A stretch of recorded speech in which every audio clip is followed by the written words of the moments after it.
श्री राधे राधे मित्रों, कैसे हैं मित्रों आप सब। मित्रों, आज हम मेडिकल एस्ट्रोलॉजी सीरीज के अंतर्गत आज गर्भपात के ज्योतिषी योग एवं कारण एवं निदान के बारे में आपको बताएंगे। मित्रों, कुंडली में एक सर्वमान्य सिद्धांत यह होता है कि मित्रों, कुंडली में जब भी लगन और लग्नेश मजबूत हो मित्रों, तो जातक के शरीर में रोग होने की संभावना समाप्त हो जाती है। यदि लगन लग्नेश पीड़ित है, कमजोर है, तो जातक को रोग होने की संभावना बनी हुई होती है। मित्रों, किसी स्त्री के गर्भ का विचार कुंडली के पंचम भाव से किया जाता है। जी हाँ मित्रों, और पंचम भाव पर मंगल और केतु का प्रभाव पड़े तो जातक के कुंडली में एबॉर्शन का योग बनता है। जी हाँ मित्रों, इसके लिए हम पंचम भाव और पंचम भाव के स्वामी पर विचार करेंगे। जी हाँ मित्रों, उपयुक्त उदाहरण कुंडली में आप देख पा रहे होंगे। पंचम भाव के स्वामी सूर्य है।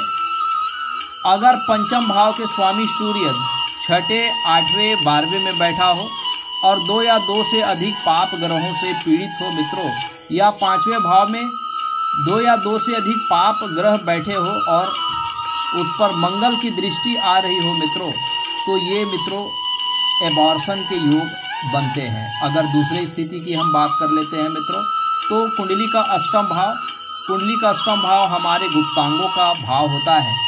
जब अष्टम भाव में 2 या 2 से अधिक पाप ग्रह बैठे हो, अष्टम भाव के स्वामी छठवें, 8वें, 12वें में बैठे हो और 2 पाप ग्रहों से पीड़ित हो मित्रों, तो भी ये गर्भपात की संभावना बनी होती है। या 5वें भाव का स्वामी अष्टम भाव में मंगल, राहु और शनि के साथ बैठ जाए मित्रों, तो ये भी गर्भपात की संभावनाओं को बढ़ा देता है। जी हाँ मित्रों, एक स्त्री के कुंडली में मंगल का स्ट्रांग होना बहुत जरूरी है और मंगल का पॉजिटिव होना बहुत जरूरी है मित्रों, क्योंकि मंगल जो है वो ब्लड का कारक होता है और माता के गर्भ में शिशु का जो डेवलपमेंट होता है वो मंगल के ही कारण होता है। माता के रक्त से ही शिशु का विकास होता है।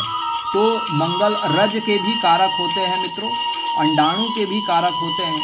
अगर किसी प्रकार से कुंडली में मंगल अगर 2 या 2 से अधिक पाप ग्रहों से पीड़ित हो, या पंचम भाव पर मंगल की पाप दृष्टि आ रही हो मित्रों, या मंगल 2 या 2 से अधिक पाप ग्रहों के साथ पंचम भाव में बैठे हुए हो मित्रों, या कहीं से मंगल की पाप दृष्टि पंचम भाव पर पड़ रही हो, तो ये गर्भपात के योग बनाते हैं मित्रों, माता के गर्भ में शिशु जो है वो 10 महीने तक विकास करता है। जी हाँ मित्रों, तो पहले महीना जो है वो शुक्र की होती है मित्रों, दूसरा महीना मंगल का होता है, तीसरा महीना गुरु का होता है और चौथा महीना सूर्य का होता है, 5वां महीना चंद्र का, 6ठा शनि का, 7वां बुध का, 8वां लग्नेश लग्न भाव के स्वामी का, 9वां जो है चंद्रमा का और 10वां जो है वो सूर्य का होता है मित्रों, जातक के कुंडली में यदि मंगल पीड़ित हो मित्रों, तो गर्भ के 2 महीने के बाद जातक का एबॉर्शन हो जाता है, जातिका का एबॉर्शन हो जाता है।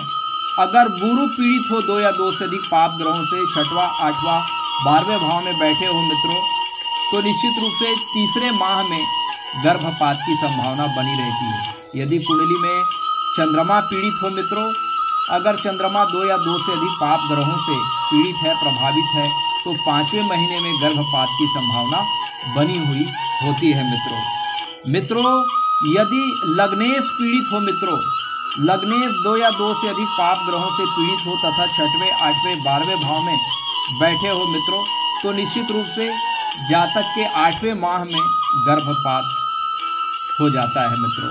निश्चित रूप से मित्रों, जो ग्रह नीच के हो, अस्त के हो और पाप पीड़ित हो मित्रों, इनमें से जो 9 ग्रह, जो 7 ग्रह आप देख पा रहे हैं मित्रों, शुक्र, मंगल, गुरु, सूर्य, चंद्र, शनि, बुध, लग्नेश, चंद्र और सूर्य, इनमें से कोई भी ग्रह नीच के हो, अस्त हो तथा पाप पीड़ित हो मित्रों, तो उन उस विशेष महीने में या माह में गर्भपात की संभावना बनी रहती है। जैसे कुंडली में बुध पीड़ित हो मित्रों, तो 7वें माह में गर्भपात की संभावना बनी हुई होती है मित्रों। तो इस तरह से हम एबॉर्शन के योगों का ज्योतिषी आधार पर विश्लेषण करते हैं मित्रों।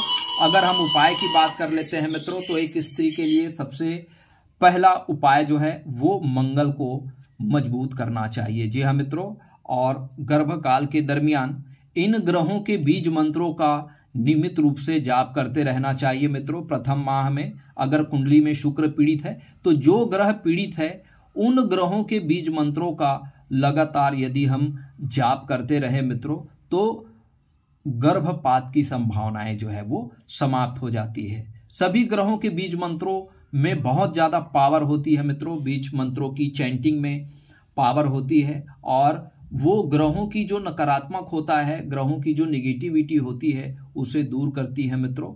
शुक्र के लिए ओम शुम शुक्राय नमः बीज मंत्र, अगर शुक्र पीड़ित है तो प्रतिदिन 108 बार। मंगल के लिए ओम अंग अंगारकाय नमः, अगर मंगल पीड़ित है कुंडली में तो मंगल के बीज मंत्र 108 बार। गुरु के बीज मंत्र ओम ब्रीम बृहस्पतये नमः 108 बार।